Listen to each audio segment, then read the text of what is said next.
Welcome to the Subjective Professor podcast, where we are pro Second Amendment and anti sovereign immunity. This is episode 77, and we're going to talk about the blue eyes, brown eyes experiment and authoritarianism.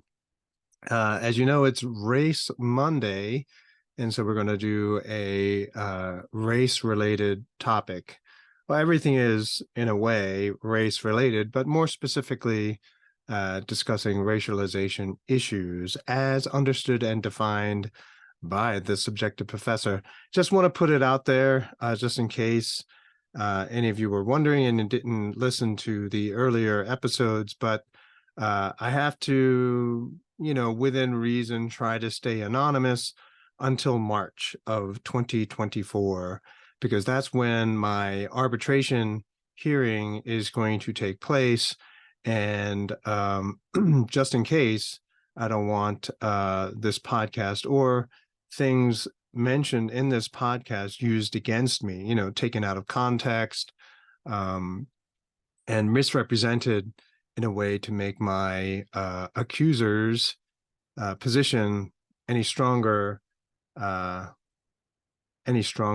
therefore give them a shot at denying me any kind of compensation for not renewing my contract. Anyway, I just want to put it out there. So once March is over, I'll be able to no longer be somewhat semi-anonymous.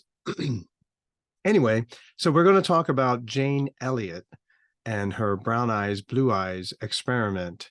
And it was there was a video that had been made, and I actually showed it to my students who took my race class. I did it for a few years, way back in the beginning, before I understood what the free market was.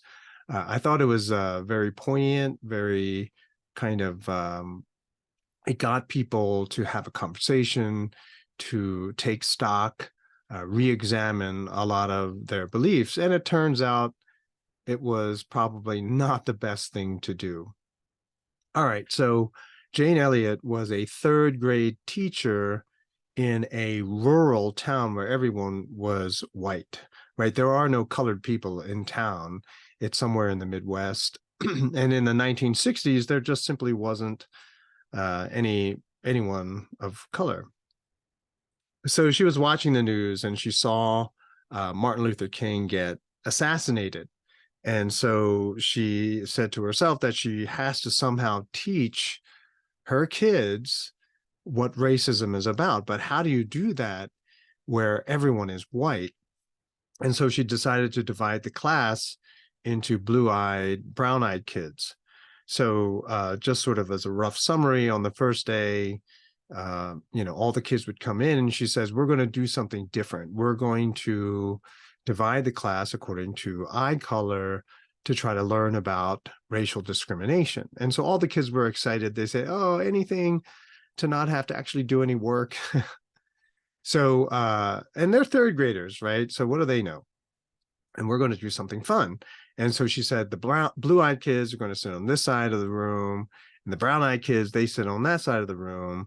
The brown-eyed kids have to wear a felt collar, a cloth collar, to show that they are brown-eyed kids, right? So it's obvious to everyone that they don't have blue eyes. And so the blue-eyed kids were the special kids. They were going to have the ability to write rules that everyone in the class, particularly and more specifically, the brown-eyed kids, would have to follow. And so they had fun writing all these rules, like brown-eyed kids, when we line up, they have to line up in the back of the line. When we go to lunch, they have to let the blue-eyed kids go first. Brown-eyed kids weren't allowed to play with sports equipment at recess. They kept piling on the rules, and they had so much fun doing it. And of course, the brown-eyed kids were kind of shell-shocked. They were like, what is going on? And so by the end of the day, the brown-eyed kids had very little freedom. I mean, they couldn't even really do much of anything. And some were crying, like, this sucks. I don't know if they actually said that, but that was the attitude. And so then they all went home. And then the next day, they all came back, and obviously the brown-eyed kids were still sore from yesterday, and the blue-eyed kids were like, let's do that again. And then Jane Elliott says, okay, tables have turned. Now the brown-eyed kids get to have the rule writing power, and the blue-eyed kids have to then live under all of those rules. And of course, it was revenge time.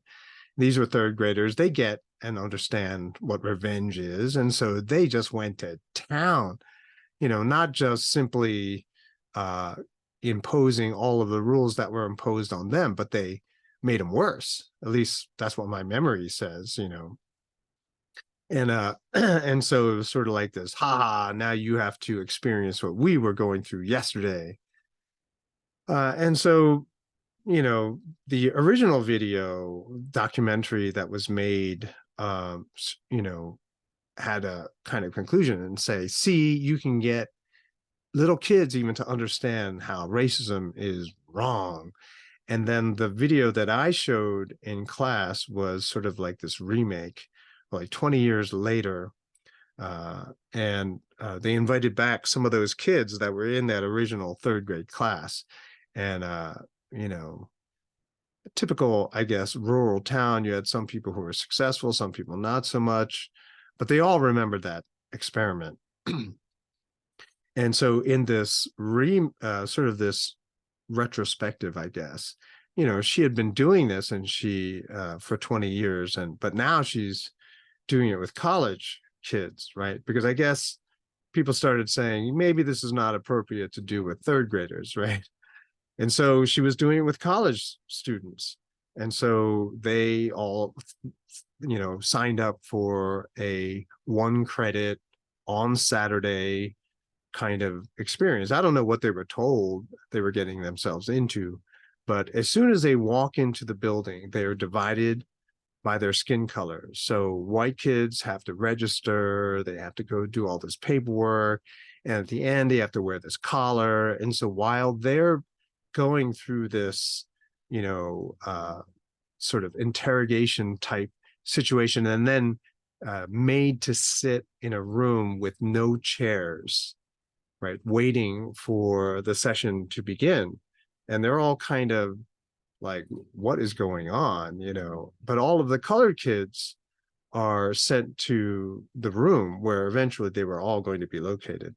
And there they have snacks, they have coffee, they have morning munchies like donuts and, other pastries that they can eat. And they were told what was going to happen, that all of the colored kids were going to sit sort of in a semicircle around seats that were located in the center of the room where all of the white kids were going to be placed. And so they were going to do this social experiment where the colored kids have all of the power. They're sitting there watching and sort of knowingly looking at the white kids. And the white kids are basically going to be subjected to what Jay Elliott believed was the kind of treatment that Blacks have to go through in this country every day of their lives.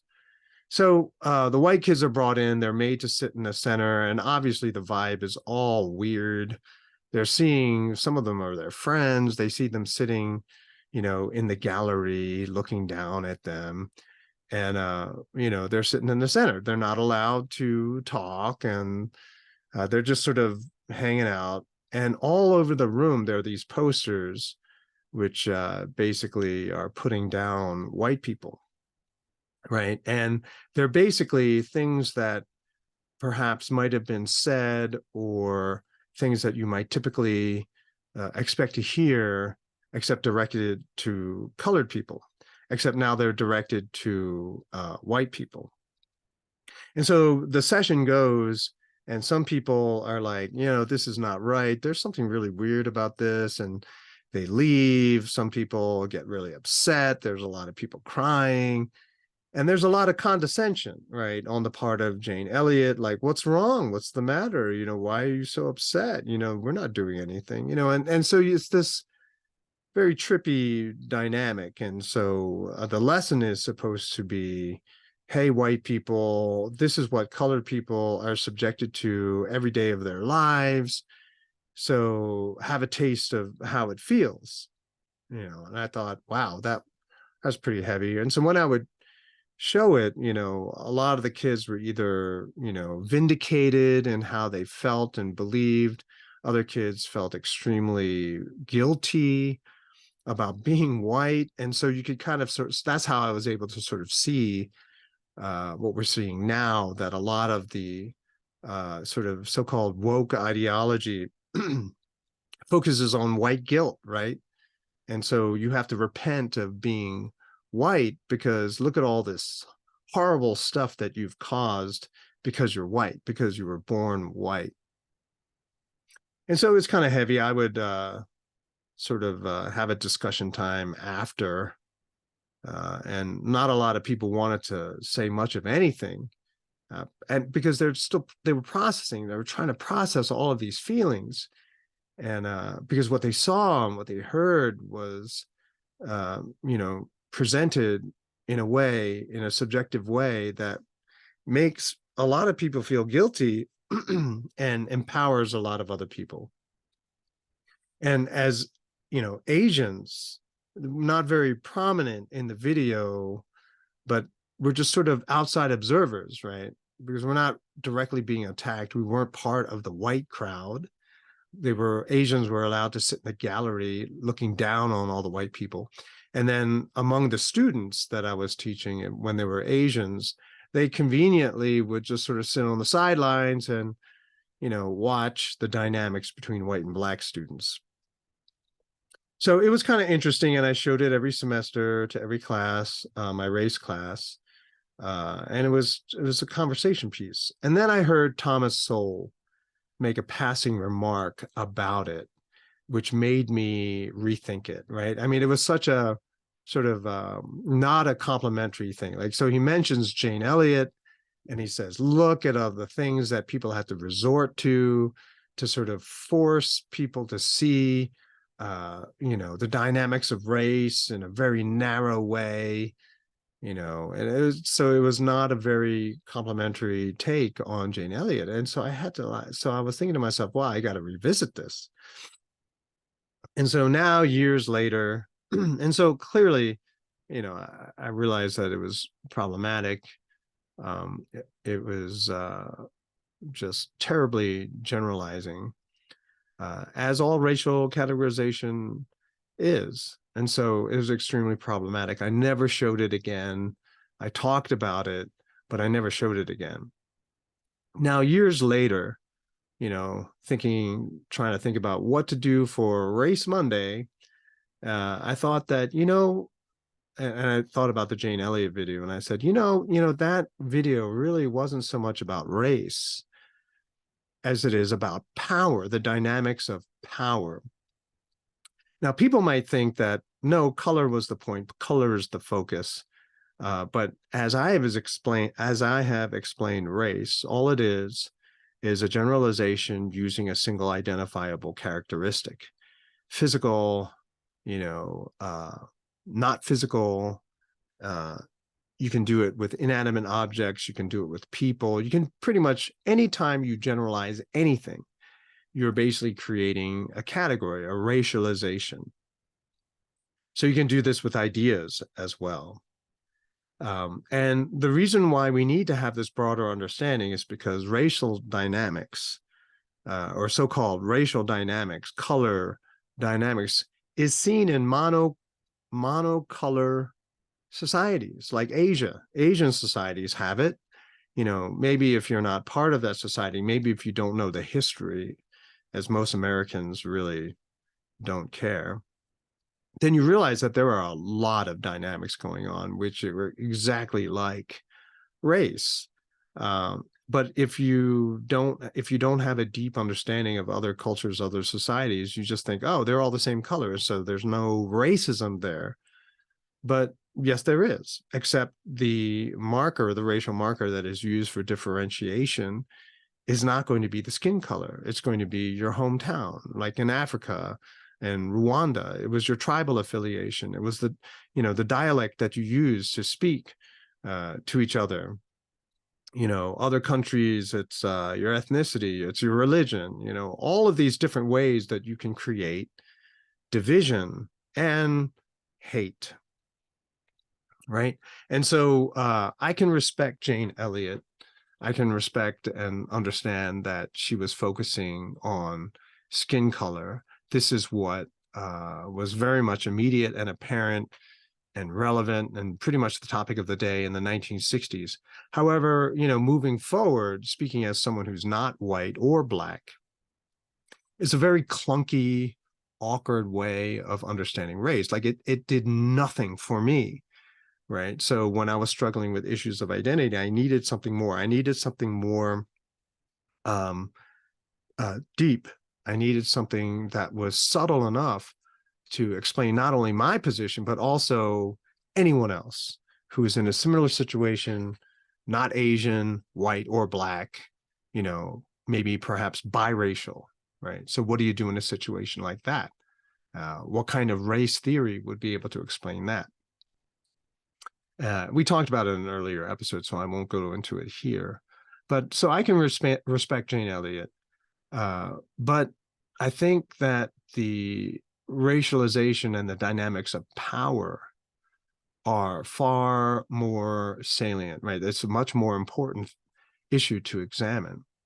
In other words, what Jane Elliott actually opened the door was a conversation about authority, power. I mean, think about it. The video highlights how easy it is for people to take to the role of being an authority, right? So you give third graders the ability to write rules to impose on their classmates, their childhood friends, and they take to it like a fish in water, right? So they're given the ability to write rules, to lord it over their fellow students, and they love it, right? There's no hesitation. They're just constantly writing rules. As soon as someone thinks about something they can impose and force other people to live by, they write it. And of course, the next day, when power is given to the oppressed, they do it and they take it even further. So Jane Elliott is the enforcer of the rules that the kids were making. In other words, at any point, you can see if it was just the kids, they would say, I don't want to play this game anymore. And they would leave, just like some of the college students did when Jane Elliott was doing it with college students, right? They could say, well, I'm out, right? You can't force me to say I'm out. This is really dumb. But Jane Elliott is the enforcer. And so here's the thing. You can have the role of writing rules, but you need to have enforcers. And so people in positions of power need that force, that monopoly force, to make sure that everyone has no choice but to follow the rules that are being passed. You can call them police, or you can call it the court system, whatever, but you need enforcers of the law. And so, the kids got so bad that, and because it was an experiment, Jane Elliott would just simply enforce those rules, right? So if the brown-eyed kids, had to let all the blue-eyed kids eat lunch first, then she would enforce those rules, right? You can't ignore the rules. These are the rules that were passed, and so now this is how you have to live. And so she basically said that one of the third graders became a little Hitler. That's what she said, right? They took to power so easily, and it became sort of shocking to her, maybe on one level.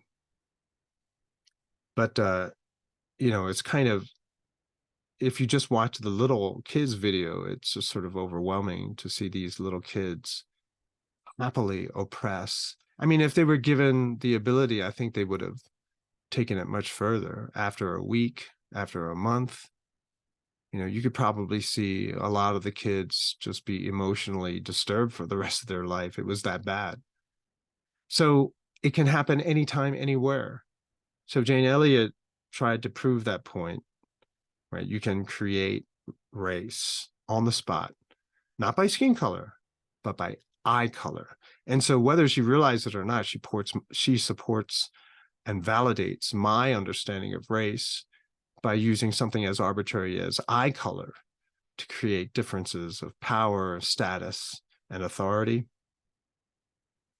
So whenever you give someone that kind of power, more often than not, it will be abused.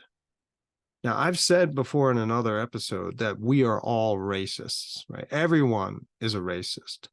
And while some people might get offended by that expression, all that simply means is that each of us have different sets of priorities, different sets of values, and therefore we discriminate differently. But we all discriminate. And if discrimination is the criteria to be identified as a racist, then everyone's a racist, right? I prefer to go to this department store as opposed to that department store because the prices are lower. I am discriminating against department stores that charge more. I like this person as opposed to that person because I think they're funnier, right? So I'm discriminating against people who are less amusing, less fun, right? So it can happen at any time, anywhere. We're all racists. So the problem is not racism, okay? If we're all racists and we're always discriminating, that's how we live. I can distinguish this person is someone I married and that person is someone I did not, right? So what is it? Well, one thing I used to say in class was, when I come home or when I go home, I don't go to any house and try to sleep with the woman who lives in that. No, I go home to my home and I sleep with my wife, right? So that's discrimination, right? So you're like, whoa, how did I get here? You know, and be in a very awkward situation. But we always discriminate all of the time. We have to. You know, even penguins, right? They do it not by appearance, but by the sound of the calls that they make, right? They discriminate. You don't go to any mama penguin, you go to your mama penguin, right? So there's that. So the problems arise through the legislation of morality when one subjective understanding of racial preference is codified for everyone to follow, right? And we've said this before. And so everyone is eating at the restaurant they want. This one restaurant owner hates serving colored people and so refuses to serve colored people. But of course, the problem is that everyone is now going to his competitor's restaurant and they're making a lot of money. And so either you cave and start serving everybody, or you call up your cousin who's the mayor and you say, hey, no one should be allowed to serve colored people. And so racism is now codified so that, and made law so that everyone has to follow the same law. And I've said before that legislating morality based on racial subjectivity erases the cost of racism, right? Because arbitrary discrimination is extremely expensive, right? If you're only going to hire white workers, then basically you're probably going to potentially lose your best workers who are not white, okay?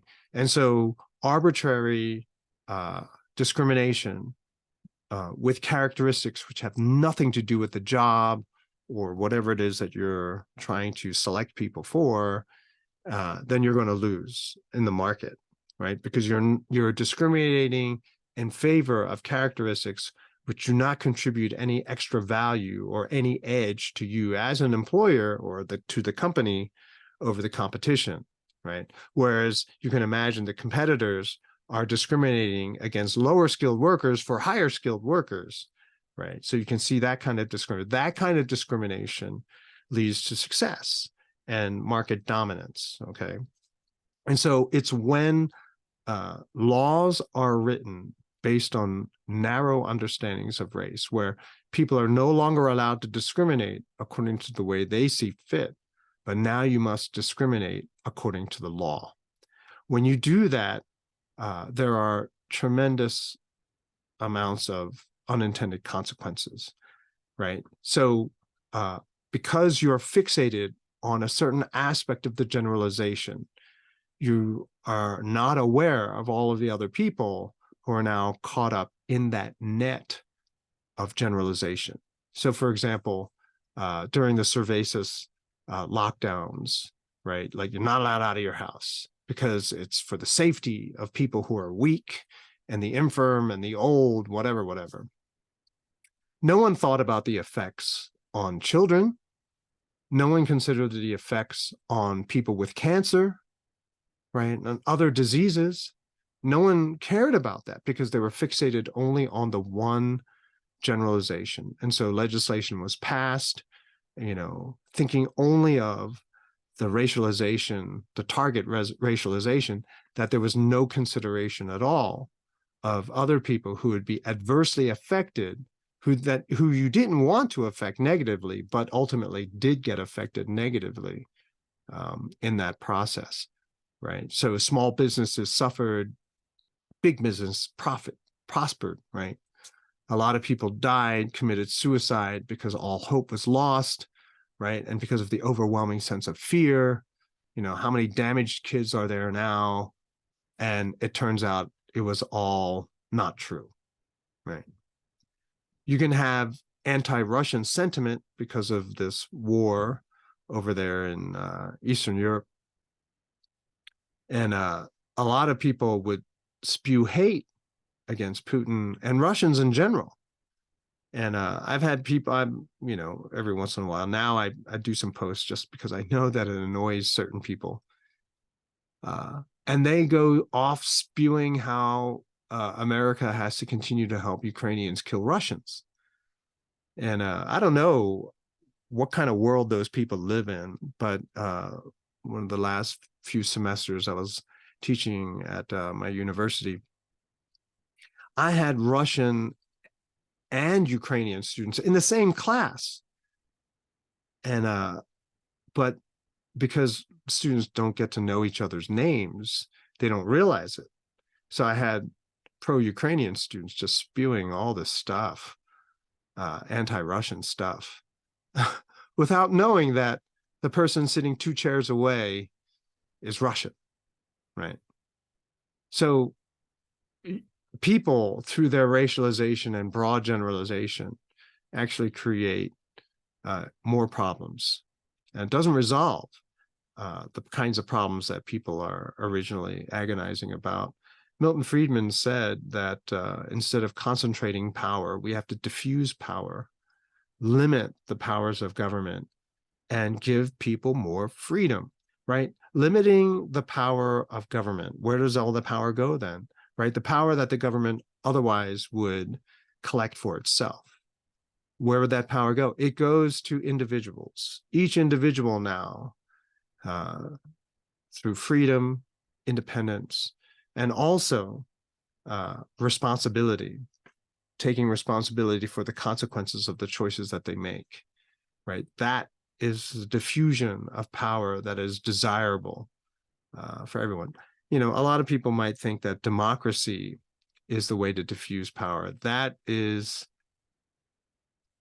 a myth, shall we say, right? Because look at our situation now. Look at our society, where a small group of people force everyone to pay for and live under the policies of a minority group of people.